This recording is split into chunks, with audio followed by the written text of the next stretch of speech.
Hello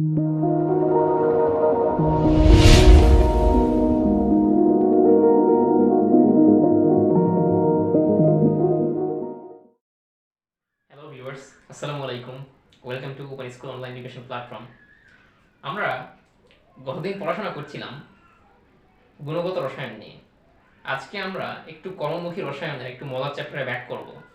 এর কারণটা হচ্ছে অ্যাডমিশনে আসলে বেসিক্যালি দেখা যায় যেটা যে অনেকেই তোমরা এই চ্যাপ্টারটাকে স্কিপ করে যাও, কিন্তু চ্যাপ্টারটা কিন্তু আসলে অতটা কঠিন না বা মনে রাখার মতো তেমন কিছু নেই, এখানে একটু আছে। তো আমরা ইনশাল্লাহ জিনিসগুলো সহজভাবে পড়ার চেষ্টা করব। দেখো, প্রথমে আসে খাদ্য নিরাপত্তা। খাদ্য নিরাপত্তাতে খাদ্যটা কতটুকু পাওয়া যায়, প্রাপ্তির পরিমাণ, সহজলভ্যতা এবং খাদ্যের ব্যবহার কোথায় কিভাবে করতে হবে, এইগুলো নিয়ে বেসিক্যালি খাদ্য নিরাপত্তা আলোচনা করা হয়ে থাকে। আমাদের পড়তে হবে বিভিন্ন অ্যাসিডের নাম, ascorbic acid, malic acid, tartaric acid, oxalic acid ইত্যাদি ইত্যাদি, সাইট্রিক অ্যাসিড ইত্যাদি ইত্যাদি। আমরা এই পর্বে এই অ্যাসিডের নামগুলো আমরা পড়বো, এইগুলা সংকেত সহ আমাদের বই দেওয়া আছে, আমরা সেগুলো পড়ার চেষ্টা করব। আচ্ছা, প্রিজারভেটিভস এক প্রকার, এটাকে বলা হয় বাংলাভাবে বলতে গেলে খাদ্য সংরক্ষক। এগুলো আমাদের পড়তে হবে, ন্যাচারাল আর কেমিক্যাল প্রিজারভেটিভস। আমি কেন কেমিক্যাল লিখলাম, আর্টিফিশিয়াল লিখতে পারতাম, এজন্য যে এখানে বেসিক্যালি কেমিক্যাল ইকুইপমেন্টসগুলো ইউজ করা হয়। তো দেখো, ন্যাচারালে থাকে আমাদের লবণ, চিনি, ভিনেগার। লবণ বেসিক্যালি খুবই আমাদের একটা প্রাকৃতিক খুব সুন্দর একটা প্রিজারভেটিভস, এটা রান্নার ক্ষেত্রে বলো আর যে কোনো ক্ষেত্রে বলো ইউজ করা হয়। চিনি, আসলে চিনির ব্যাপারটা 60% আমরা যদি চিনি নেই, চিনিকে আমরা 60% নেই, তো এটা লবণের মতো কাজ করে অনেক ক্ষেত্রে।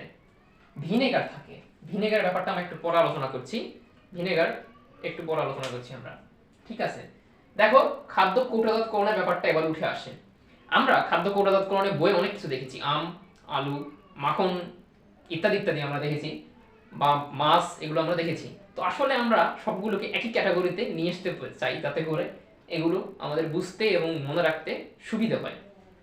তো আমরা দেখেছি বিগত বছরের প্রশ্নগুলোতে এরকম এসে থাকে খাদ্য কৌটাজাতকরণে ঢাকা বিশ্ববিদ্যালয়ের রিটেন পার্টে অথবা অন্যান্য বিশ্ববিদ্যালয়ের রিটেন পার্টে।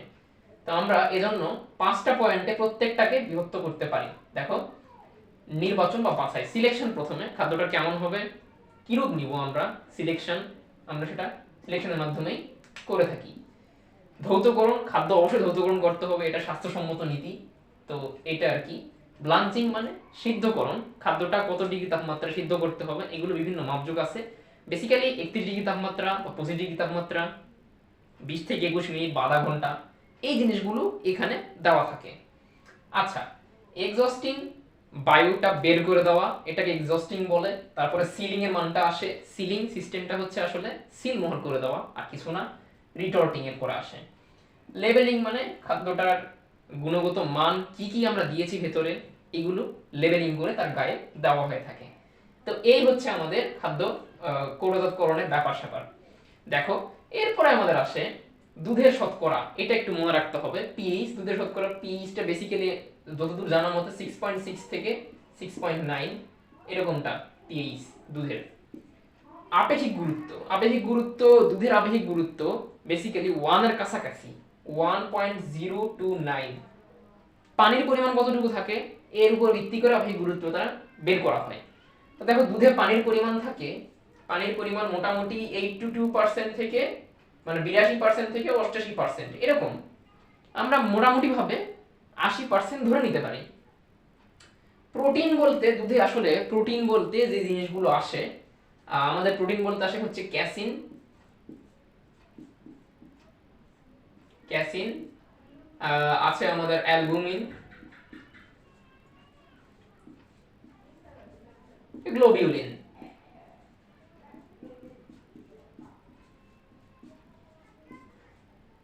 এই তিনটা এই প্রোটিনের মধ্যে আসে। আচ্ছা, তো এই আর দুধের শতকরা, এই ব্যাপারে আর কিছু পড়ার নাই, আরো কিছু আছে আমাদের, যেমন মহিষের দুধের ব্যাপার আছে, মানুষের দুধের যে এইগুলো আছে, যে কোনটাতে পিএইচ কি হয়, কোনটার মান বেশি ভালো মন্দ, তারপরে পশু পাখির তার দুধের এগুলো একটু পার্থক্য মানে থাকে, ভ্যারিয়েশন থাকে, এগুলো আমরা একটু দেখে নিব, যদিও তো ডিপলি কোশ্চেন আসে না। আচ্ছা, এবার আমরা আসি, দেখো কেমিক্যাল যে আমরা পার্টটার কথা বললাম এখানে প্রিজারভেটিভসে, কেমিক্যাল পার্টটাতে দেখো অ্যান্টিমাইক্রোবিয়াল এজেন্ট। তো অ্যান্টিমাইক্রোবিয়াল এজেন্ট কোনগুলো, এগুলো আমরা দেখেছি যে দেখো benzoic acid, sodium benzoate, potassium benzoate, sorbic acid ইত্যাদি ইত্যাদি, এগুলো অ্যান্টিমাইক্রোবিয়াল এজেন্ট। অ্যান্টিঅক্সিডেন্ট কোনগুলো? আচ্ছা, অ্যান্টিঅক্সিডেন্ট সম্পর্কে তোমাদের নাসির তাহমিদ ভাই অনেক সুন্দর একটি লেকচার দিয়েছেন। উনি বিএইচএ, বিএইচটি এগুলো সম্পর্কে উনি বলেছেন, তো আমরা সেগুলো আলোচনা করি না, ওনার লেকচারটা তোমরা দেখে নিবা। Chelating agent, chelating agent basically citric acid, tartaric acid এগুলো, এবং তার সঙ্গে প্রভাবন ক্ষমতা সম্পন্ন মানে যেগুলো অবস্থান্তর ধাতুর ব্যবহার করা হয়, ferrous, ferric, cobalt, copper, ferrous, ferric, cobalt আর কপার, এইগুলো আমাদের হচ্ছে কিলেটিং এজেন্টে ইউজ করা হয়। তো এই গেল মোটামুটি বেসিক কথাবার্তা। এবার আমরা দ্রবণ, কলয়েড, সাসপেনশন নিয়ে পড়াশোনা করব।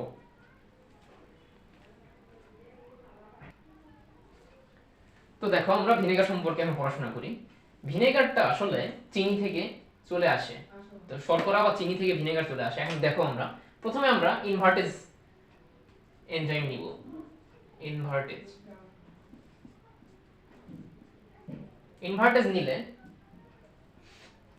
আমাদের আসে C6H12O6, আবার C6H12O6, ঠিক আছে। এখান থেকে একটা C6H12O6 কে নিতে পারি আমরা, মানে একটা গ্লুকোজ আর ফ্রুক্টোজ, তো গ্লুকোজকে নিয়ে আমরা যদি C6H12O6, আচ্ছা এটাকে যদি নেই জাইমেজ, জাইমেজের উপস্থিতি নিলে এটা হবে হচ্ছে অ্যালকোহল তৈরি করবে। অ্যালকোহলটা কেমন? C2H5OH, যদি সংক্ষেপে লিখি এরকমটা আসে, আর কার্বন ডাই অক্সাইড বের হবে, ঠিক আছে।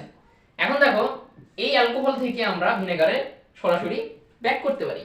তো দেখো অ্যালকোহল C2H5OH প্লাস অক্সিজেন যুগে, এটা বেসিক্যালি হয় হচ্ছে মাইক্রোডার্ম অ্যাসিড ভেক্টরের মাধ্যমে, মাইক্রোডার্ম অ্যাসিড ভেক্টর বা অ্যাসিডি ভেক্টর দিয়ে। তো অ্যাসিডি ভেক্টর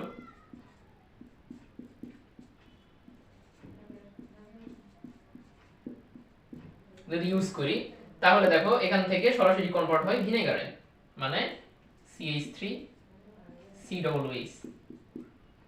তো এটা যদি কনভার্ট হওয়ার পর এইটা আসলে জলীয় দ্রবণে বা কোনো দ্রবণে এটা ভেঙে যায়, ভেঙে গিয়ে হয় এই আয়নটা তৈরি করে অ্যাসিডেট আয়ন আর হাইড্রোজেন আয়ন তৈরি করে CH3COO -H+।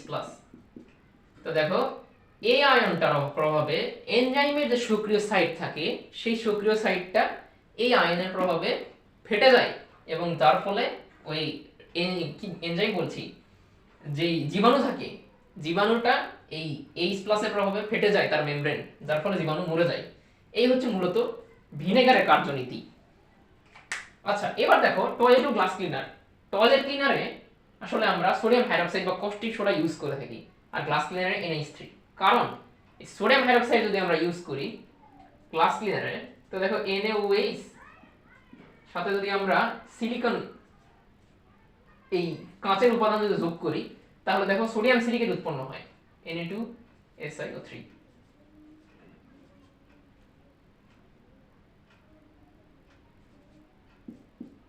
বাই প্রোডাক্ট হিসেবে পানি।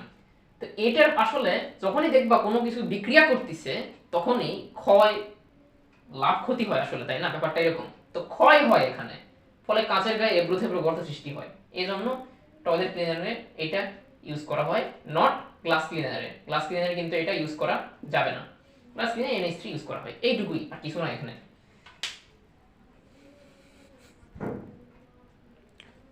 এবার দেখো দ্রবণ, কলয়েড, সাসপেনশন, তিনটের মধ্যে মৌলিক পার্থক্য তাদের আকৃতিতে, তাদের দেখার ভিত্তিতে।